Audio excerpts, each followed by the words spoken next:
Hello, my name is Mackenzie and I help parents move abroad. Today I want to talk about something that's very near and dear to my heart as it's a deep and personal desire.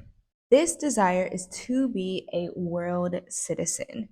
To me, a world citizen is a person that travels the world and knows a lot about different cultures and styles and things that happen here on earth. This is a person that owns multiple passports or has citizenship all over the place. And for me, it would be outside of America because I am an American citizen. When I think about it, I've always wanted this. I've never been a person that wants to stay in one place. I want to explore, I want to see, I want to feel, I want to learn as much as I possibly can during this human experience. But I really want to share going forward some more intimate details about what it's like to be a full time traveler and a parent. So let's be real. Living in America at this point in time is not fun. As I've been traveling around, you really see that America is really like ghetto. Okay? And we knew that already. But the more you get out and see, the more you really realize and understand the status of America at this moment in time. And for me personally, even though I love going to the hood, okay, and I love being ghetto sometimes and experiencing ghetto ness, I don't want to subscribe to the American life anymore. That's why I decided to move abroad with my daughter and start a life of full time travel for the foreseeable future. Now, am I saying that we'll always do this forever to the end of the time? No, probably not. I do want to settle in some places. I have a few places in mind, but I don't have my mind made up. So we're going to travel until I get to that point. If you're a parent that wants to travel the world with your family, whether that's moving abroad completely and settling in one location or full time travel, definitely download the Moving Abroad Toolkit. It has the timeline generator and the Moving Abroad calculator to help you find out exactly how much it may take for you to move abroad.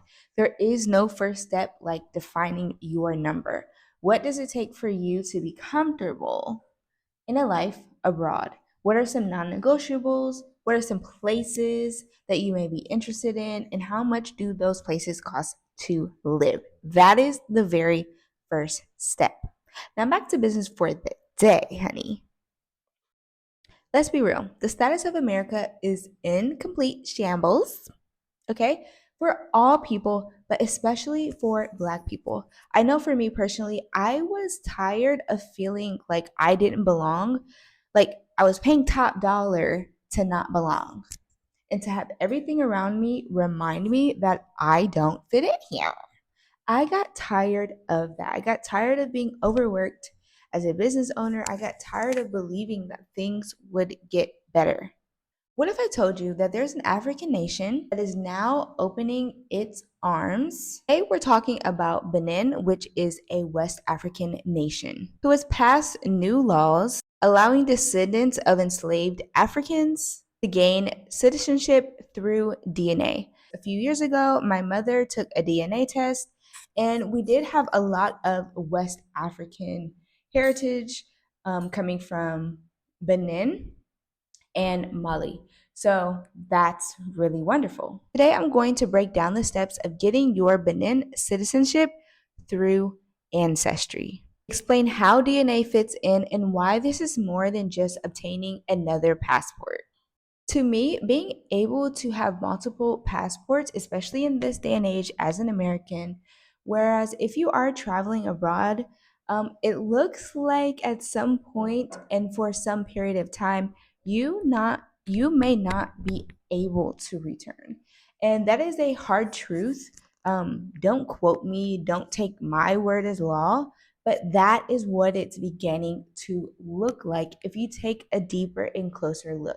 Me, I'm fine with it. I don't have any real plans to return to the US anyway, but you do want to have a backup passport in case the relationships with the US and other countries become destroyed or tense, as we are seeing right before our eyes now.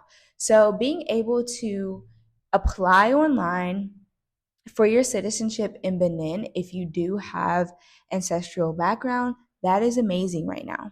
This groundbreaking law was passed in September 2024 and clarified April 2025. It explicitly grants citizenship to individuals of sub Saharan African descent whose ancestors were forcibly deported during the Atlantic slave trade. It was hard for me to come to grips with the fact that I was potentially leaving my home in search for a better place. Okay, I had an exodus. I had an escape. And years prior, I felt so trapped in America that it was an escape for me because I had to do so many things to get to a point where I could actually leave. Okay. That's why it's so important if you are a person that is interested in moving away from America to get around like minded individuals. Okay. Find a community. If it's not mine, find a community of people that you can talk to about how to move abroad. So that way, their mistakes or things that they took a long time to resolve don't have to be the things that take you a long time. For me, I feel like moving abroad was very easy. I had more mental challenges than anything else. But the thing about that is you can overcome those. It was very hard for me to continue to watch the injustices of everyday life just by living in America. And this isn't solely towards Black people, it's towards all people, okay? Now, I talk about the Black experience because I am a Black woman. However, the things that are going on, the amount of oppression that happens in places like that happens to everyone. If you have not heard, Earth and especially America, the prisoners are also the prison guards. It makes it so hard for you to escape out of a matrix, out of a system, out of a paradigm like that when everybody around you is very, very focused and intent on keeping you in. If you want to know more about my experience getting out of America and how I left, comment below and I'll share a few other personal details. For me, continuing to willingly be a participant of the American way was out of the question. The politics, the economics, the grind culture, the drama, it was done for me. And deciding to leave has opened so many more opportunities for me. And this is one of them. Let's talk about the key qualifications. I have things written down and organized. You must be at least 18 years of age to qualify. You must not hold citizenship from another African nation. And lastly, you must prove descent from enslaved people deported from sub Saharan Africa. So, if you're wondering how will I prove my descent of sub-Saharan Africans? Well, you will take a DNA test. Beninese authorities expect DNA results, also genealogical records, or authenticated testimonies or civil documents. You can look online to find out which tests are appropriate and which aren't. Let's talk about the application process. The government launched My African Origins on July 4th, 2025 to streamline applications. You're going to go to My Afro Origins platform. You're going to click on Afro Descendant Recognition tab and submit an application. From there, you're going to fill in your details and confirm your email. These are some key documents you're going to need. You're going to need to complete the application form. You're going to need proof of Afro descent. You're going to need a valid passport, proof of your occupation, if applicable, your birth certificate, and proof of your residence in your current country. Okay, a criminal record certificate and an application fee of $100. Now, 2 weeks ago, the fee was $300, and now it's back to 100 US dollars, which I feel is very, very amazing. So there is provisional citizenship for 3 years. And if you're like me, what exactly does that mean? So I'll explain it like this. When you apply for Beninese citizenship from outside Benin based on your ancestry, you're initially granted a provisional or temporary citizenship. This status is valid for 3 years from the date it's given to you. During this provisional period, you are recognized as a Beninese citizen and have rights like free entry, stay, and exit from Benin. However, you might not immediately receive a full Beninese passport or be able to exercise all rights like political ones. Let's talk about becoming permanent upon justification of stay.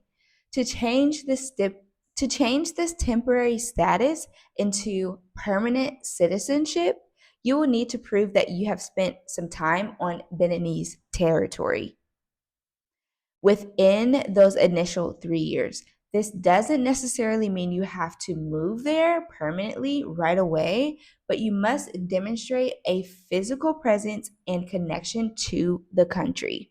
Now, what is a justification of stay, you ask? This typically means providing evidence that you visited or resided in Benin. This proof could include entry and exit stamps on your passport from previous trips to Benin, hotel invoices from your stays, a notarized rental agreement if you've rented a place there. The purpose is to show the Beninese authorities that you are actively engaging with your ancestral homeland and fulfilling the conditions of connecting with the territory. Once you've proved Once you provided this proof within the 3 year window, your provisional citizenship will be upgraded to permanent and you can then receive your full Beninese passport. So, what exactly does citizenship mean? What are the rights and responsibilities? This will include free entry, as we discussed earlier, entitlement to a certificate of Beninese citizenship and a passport, and citizenship is transmittable to your descent, which is extremely powerful. At first, I was thinking I would need to do this process and application for myself and for my daughter, as I, of course, would want her to have it as well. But you don't, because this is passed down to your descendants. Love that. There are some limitations. We did discuss how you would not be immediately granted political rights like voting, but you can get nationalized after residing in Benin for at least 5 years. With having ECOWAS mobility as a Beninese citizen, you will gain free movement rights within the ECOWAS, which is Economic Community of West African States region. It's open to what was 14 and is now 11 because Burkina Faso pulled out, Cape Verde pulled out, and the Ivory Coast also pulled out, leaving Benin, Gambia, Ghana, Guinea, Guinea-Bissau, Liberia, Mali, Nigeria, Senegal, Sierra Leone, and Togo. Overall, Benin's law is a profound step in the right direction towards reconnecting and having another place to call home. Okay, if you are a person of African descent, there are many realities to who you are. Your home is America. That's never going to change. But the story of us not knowing where we come from is over. That's no longer the narrative. You can take a DNA test, find out where your ancestors come from, and begin to take steps to honor that, to share that culture, to learn that culture, to embrace yourself into who you are. The time is now. It's more than a legal status, it's a huge opportunity to have total recall of who you can become.